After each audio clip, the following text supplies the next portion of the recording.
My name is Margaret O'Sullivan.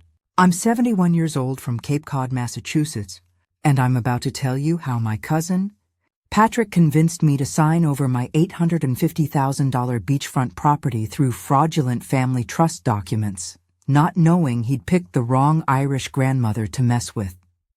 You see, I'd spent 26 years as a real estate attorney, specializing in property law and trust litigation that taught me exactly how family trust scams work and how to destroy the criminals who exploit elderly relatives through legal manipulation. It started 14 months ago when Patrick approached me about protecting the family legacy through a comprehensive trust arrangement that would ensure our O'Sullivan Beach House remained in family hands for future generations. The Cape Cod property had been in our family since 1985, when my late husband Sean and I purchased the oceanfront home for $125,000 using his police pension and my attorney salary. Over 35 years, we'd transformed it into a stunning retreat worth $850,000, complete with private beach access, panoramic ocean views, and the kind of coastal elegance that represented our life's work. Patrick, my cousin's son, had always been the family charmer, handsome, articulate, and seemingly devoted to preserving Irish family traditions. When he suggested establishing a formal family trust to protect Aunt Maggie's beautiful home from taxes and legal complications, his proposal seemed thoughtful and professionally sound. "Aunt Maggie, you've created something magical here," Patrick said during one of his visits, gesturing toward the ocean vista from our wraparound porch. "This house represents everything our family worked for in America. We need to make sure it stays in O'Sullivan hands forever." Patrick presented himself as a successful real estate developer with expertise in estate planning and family trust management. He brought professional-looking documents, legal terminology, and what appeared to be legitimate concern for my financial security and our family's future. "The trust arrangement will protect your ownership while ensuring smooth transition to future generations," Patrick explained, spreading glossy folders across my kitchen table. "You'll maintain complete control during your lifetime, but the legal structure will prevent any inheritance complications." Over several months, Patrick visited weekly, always bringing new documents that required my signature for trust optimization and legal compliance. Each visit involved complex explanations about tax benefits, asset protection, and family legacy preservation that seemed designed to overwhelm rather than inform. The documents Patrick pressured me to sign were sophisticated forgeries that gradually transferred my property ownership to him while creating the illusion of family trust protection. Every signature gave him more legal authority over my beach house until he gained complete control over the $850,000 property. But Patrick made one fatal mistake in his criminal scheme. He forgot that his trusting elderly aunt wasn't just some confused woman who couldn't understand complex legal documents. I was Margaret O'Sullivan, who'd spent 26 years practicing real estate law and trust litigation, learning exactly how property fraud worked and how to destroy people who stole from family members. The discovery came when I received a notice from the Cape Cod tax assessor's office indicating that property ownership had been transferred and Patrick O'Sullivan was now listed as the primary deed holder for my beachfront home. That evening, I sat on my ocean-facing porch looking at the sunset I'd enjoyed for 35 years and made a decision that would ruin Patrick's life forever. He thought he was dealing with a naive elderly woman who'd trust family without question. Instead, he'd committed multiple felonies against someone who knew exactly how to use Massachusetts property law to destroy real estate criminals permanently. The legal war was about to begin, and only one of us was keeping my beach house. Before I tell you how I destroyed Patrick's criminal scheme and sent him to prison, you need to understand what he was trying to steal from me and the lifetime of sacrifice that beach house represented.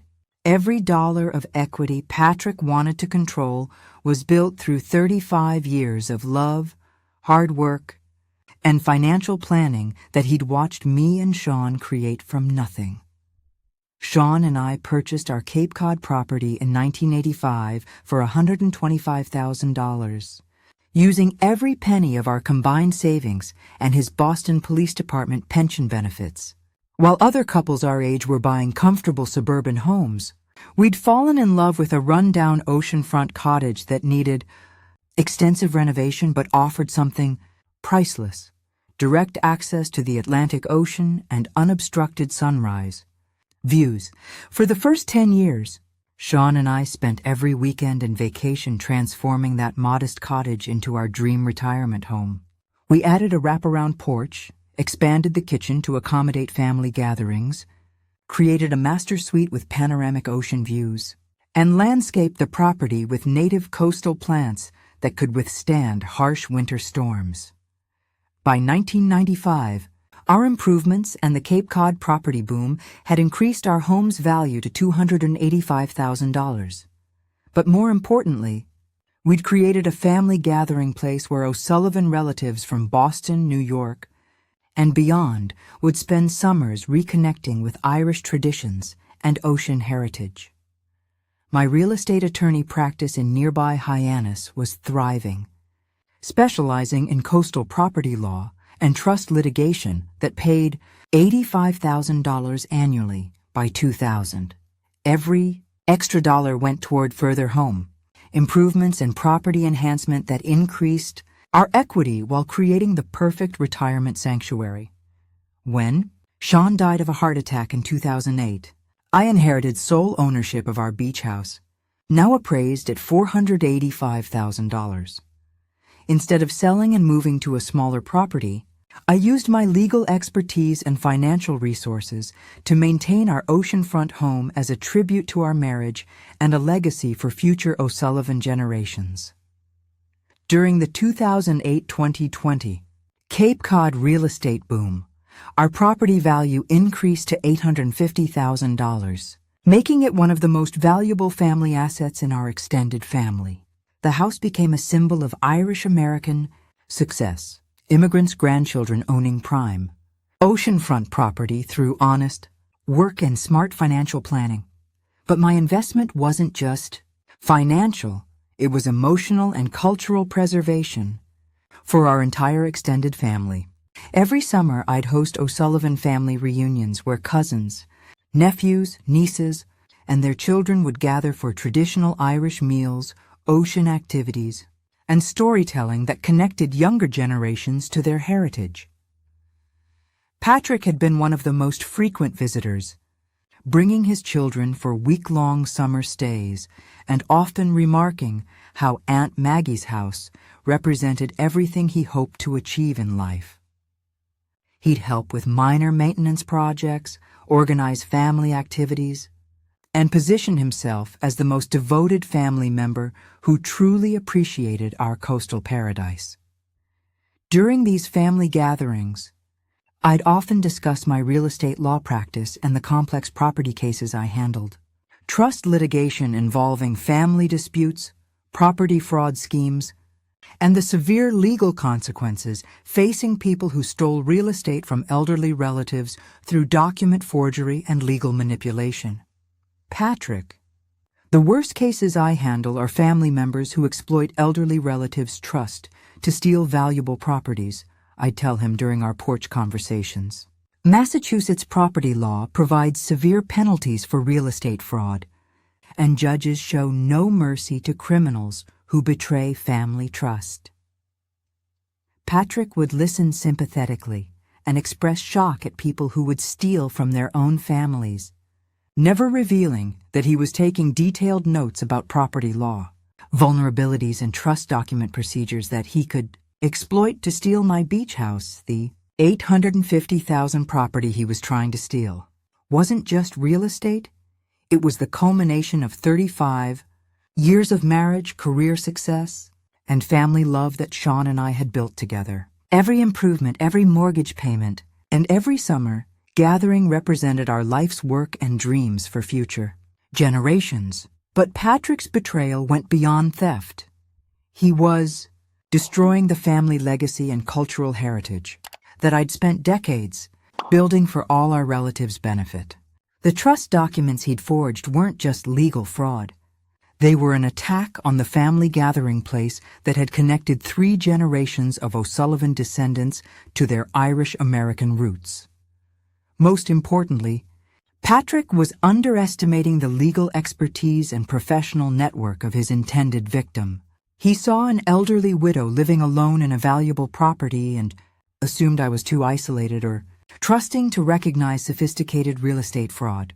What Patrick didn't know was that Margaret O'Sullivan had spent 26 years in Massachusetts, courtrooms learning exactly how property theft worked, what evidence was needed to prosecute real estate criminals, and how to coordinate with law enforcement to ensure they faced maximum legal consequences. The knowledge he was betting against was about to become the expertise that saved my beach house and destroyed his freedom forever. What I discovered next revealed that Patrick's theft of my beach house wasn't a recent family concern about estate planning. It was a sophisticated real estate fraud scheme he'd been developing for over 2 years, using his construction business connections and my trust in family to execute the perfect property theft. The morning after receiving the shocking tax assessor notice, I drove to my former law office in Hyannis to meet with attorney Jennifer Brennan, my successor, who'd taken over my real estate practice when I retired in 2018. Jennifer, I need legal analysis of property documents, and I need it to remain confidential because the perpetrator is my cousin's son, I said, spreading Patrick's trust papers across her conference table. Margaret, these documents are sophisticated forgeries, Jennifer concluded after 2 hours of analysis. Someone with knowledge of Massachusetts trust law created fraudulent family trust arrangements that gradually transferred your property ownership while maintaining the illusion of your continued control. Jennifer showed me how Patrick's documents contained subtle legal language that voided my ownership rights while establishing him as the primary beneficiary and trustee with complete authority over my $850,000 property. Your cousin has been systematically obtaining your signatures on documents that appear to protect your interests but actually transfer legal and financial control to him, Jennifer continued. This represents multiple felonies, including real estate fraud, document forgery, and elder abuse. That afternoon, I hired private investigator Michael Casey to conduct comprehensive surveillance of Patrick's recent activities and financial situation. If he was stealing my property, there would be evidence of his criminal planning and possibly other victims. Mrs. O'Sullivan, if your cousin is committing real estate fraud, there will be financial motivations and possibly coordinated activities with other criminals, Michael assured me. We'll find everything. Within 10 days, Michael had uncovered evidence that made my worst suspicions look conservative. Patrick wasn't just stealing my beach house, he was drowning in construction business debt and had been planning to sell my property to avoid bankruptcy. Your cousin owes over $285,000 in business loans, contractor debts, and personal borrowing to dangerous creditors, Michael reported. He's been researching your property value and calculating how the sale proceeds would solve his financial crisis. The investigation revealed Patrick had been secretly meeting with real estate agents about family property that would be available for sale once estate issues were resolved. He'd obtained preliminary property valuations and even identified potential buyers for my oceanfront home. He's been telling real estate professionals that you're mentally declining and the family needs to sell the property to pay for your care, Michael continued. He's built a complete false narrative about your condition and his authority to make decisions about your assets. But the most damaging discovery was Patrick's coordination with document forgery specialists and unethical attorneys who helped create fraudulent trust arrangements for a fee. My property theft was part of a larger criminal enterprise, targeting elderly property owners throughout Cape Cod. Your cousin has been working with Attorney Robert Sullivan, no relation, who specializes in creating fraudulent family trusts for people who want to steal elderly relatives' real estate, Michael explained. They've targeted at least 4 other senior property owners using similar schemes. The federal implications were staggering. Patrick wasn't just committing state real estate fraud. He was participating in an organized criminal enterprise that crossed state lines and involved mail fraud, wire fraud, and conspiracy to commit elder abuse. That evening, I contacted FBI Special Agent Lisa Murphy at the Boston field office, a federal law enforcement officer I'd worked with on several real estate fraud cases during my legal career. Lisa, this is Margaret O'Sullivan, retired real estate attorney. I need to report organized real estate fraud targeting elderly property owners, and the evidence suggests federal crimes involving multiple victims. Margaret, the legendary property law attorney, what kind of scheme are you dealing with? My cousin has forged family trust documents to steal my $850,000 beach house, and the investigation suggests he's part of a criminal network targeting senior property owners throughout New England.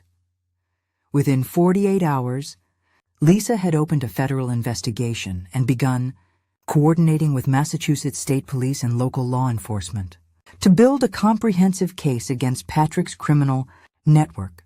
Mrs. O'Sullivan, if your cousin is part of an organized elder abuse scheme targeting valuable properties, we're looking at federal racketeering charges and sentences up to 25 years in prison, Agent Murphy explained. The scope of Patrick's betrayal was comprehensive. He'd stolen my property through fraudulent documents, planned to sell it to pay his debts, and was part of a criminal organization that had been targeting elderly property owners for systematic theft. But Patrick had made one fatal mistake. He'd chosen to defraud someone who'd spent 26 years learning exactly how to catch real estate criminals and coordinate with federal authorities to ensure they faced maximum prosecution. 8 weeks later, I experienced the sweet satisfaction of watching federal agents execute coordinated search warrants at Patrick's construction office, his attorney's practice, and the document forgery operation that had been helping them steal elderly victims' properties throughout New England. Margaret, we're conducting raids right now. FBI Special Agent Lisa Murphy called me at 6:15 a.m. Your cousin and 6 associates are being arrested on federal charges, including real estate fraud, elder abuse conspiracy, racketeering, and organized criminal enterprise. That morning's operation was the culmination of a comprehensive federal investigation that had expanded far beyond Patrick's theft of my beach house. The FBI had uncovered a sophisticated criminal network that specialized in targeting elderly property owners through fraudulent family trust schemes. We've recovered forged documents for over 40 properties worth more than $15 million, complete financial records of their criminal enterprise, and evidence of systematic elder abuse targeting senior citizens throughout Massachusetts, New Hampshire, and Rhode Island, Agent Murphy reported. But the most satisfying discovery was what federal agents found in Patrick's personal files: detailed plans for selling my beach house, calculations of his expected profits, and even preliminary contracts with potential buyers who thought they were purchasing legitimately available oceanfront property. Your cousin had been telling buyers that you were in assisted living, and the family needed to liquidate assets for medical care, the federal evidence revealed. He'd fabricated a complete story about your condition to justify selling your $850,000 property. The federal charges against Patrick were devastating: conspiracy to commit elder abuse, real estate fraud, wire fraud, mail fraud, document forgery, and racketeering. He was facing 35 to 50 years in federal prison without the possibility of parole. But I wanted more than criminal prosecution. I wanted immediate reversal of his fraudulent property transfer and complete restoration of my legal ownership before he could cause further damage. Attorney Jennifer. Brennan filed emergency motions in Barnstable County Superior Court, requesting immediate nullification of Patrick's fraudulent documents and temporary restraining orders preventing any further property transactions. Your Honor, Mr. O'Sullivan used sophisticated document forgery to steal his elderly cousin's $850,000 beachfront property through fraudulent family trust arrangements. Jennifer argued during our emergency hearing. The evidence shows systematic criminal planning and immediate risk of property disposal. Judge Patricia Collins granted our emergency relief with the kind of moral authority that made Massachusetts property law respected nationwide. This court finds clear and convincing evidence of real estate fraud and elder abuse, Judge Collins ruled. All property transfers are hereby nullified, and Mr. O'Sullivan is permanently enjoined from any involvement with the plaintiff's real estate assets. Within 24 hours, my legal ownership was completely restored, and Patrick's fraudulent claims were eliminated from all public records.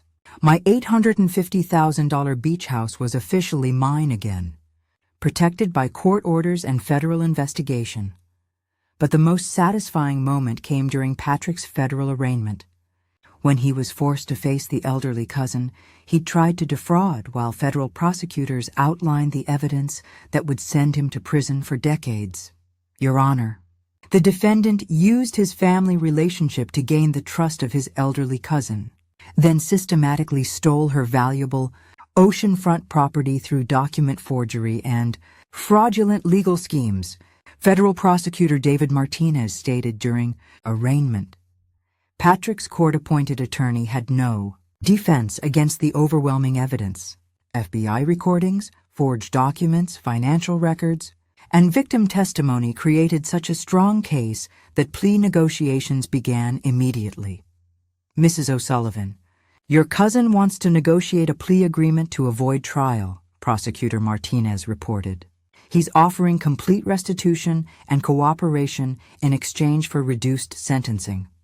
Mr. Martinez, Patrick O'Sullivan can negotiate whatever deals he wants with federal prosecutors, I replied with the professional precision that had guided my 26-year legal career. But there's no deal that will restore his reputation, his freedom, or his ability to work in construction again. Patrick pleaded guilty to all federal charges, 20 years in federal prison, complete restitution of legal expenses totaling $65,000, and lifetime prohibition from any business activities involving elderly clients or real estate transactions. The Cape Cod Times ran a front-page investigation titled Local Developers Real Estate Fraud Scheme, exposed by retired attorney victim, becoming a cautionary tale about family trust and property crime throughout New England. Patrick thought he could exploit family relationships to steal from a trusting elderly widow.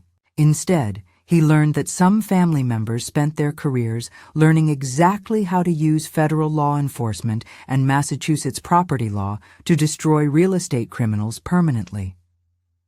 The final destruction of Patrick's life unfolded with the systematic precision that federal law enforcement and Massachusetts property law bring to organized elder abuse cases, complete, permanent, and designed to ensure that criminals who steal from vulnerable seniors never get the opportunity to commit those crimes again. Today, Patrick is serving year 2 of his 20-year sentence at Federal Correctional Institution Devens, with no possibility of early release due to his leadership role in the organized criminal enterprise that targeted elderly property owners.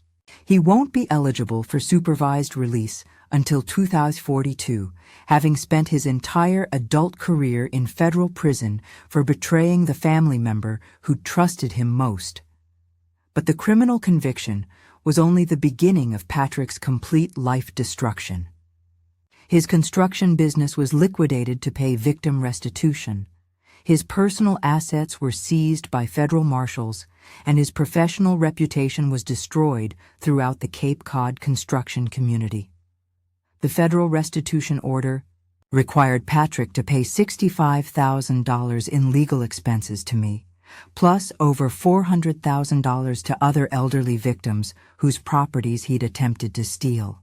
With interest and collection fees, his debt to victims totaled more than $550,000, money he'd never earn working federal prison jobs. But I wanted more than financial justice. I wanted the Cape Cod community to understand exactly what Patrick had done and how other families could protect elderly relatives from similar property theft schemes. The Massachusetts Attorney General's office used Patrick's case to establish new elder protection protocols requiring independent legal review of all family trust arrangements involving elderly property owners and valuable real estate assets. Margaret O'Sullivan's case demonstrates how elderly victims can fight back against family real estate fraud using professional legal expertise and federal law enforcement coordination, the Attorney General's Elder Abuse Prevention Guide stated. I used my experience to help establish the Cape Cod Elder Property Protection Network, providing free legal consultations to senior citizens who suspected family members might be targeting their real estate assets through fraudulent trust arrangements or document forgery. Every month, I conduct seminars at Cape Cod senior centers, community organizations, and legal aid societies about recognizing property fraud warning signs and understanding legal rights when family members offer help with estate planning or asset protection. The ocean view from my restored beach house has never been more beautiful. Every morning, I sit on my wraparound porch watching the sunrise over the Atlantic, knowing that I successfully protected the legacy Sean and I built together from the family member who tried to steal our life's work. 6 months after Patrick's sentencing, I received a letter from him in federal prison, a desperate plea for forgiveness and family reconciliation. Aunt Maggie, I know what I did was unforgivable, and I've had 2 years in prison to think about my choices. I was desperate about my business debts and made terrible decisions that betrayed your trust. I'm hoping you might consider supporting my appeal for reduced sentencing so I can try to rebuild my relationship with the family. I responded with the same legal precision that had protected my property and destroyed his criminal scheme. Patrick, you forged family trust documents to steal my beach house while pretending to protect our family legacy. You exploited my trust in family relationships to commit federal crimes that would have left me homeless and financially devastated. Your 20-year sentence represents justice for every elderly property owner threatened by family members who view valuable real estate as personal opportunities rather than generational heritage deserving protection and respect. The legal system worked exactly as it should, protecting seniors from criminals and ensuring those criminals face permanent consequences for betraying family trust for personal profit.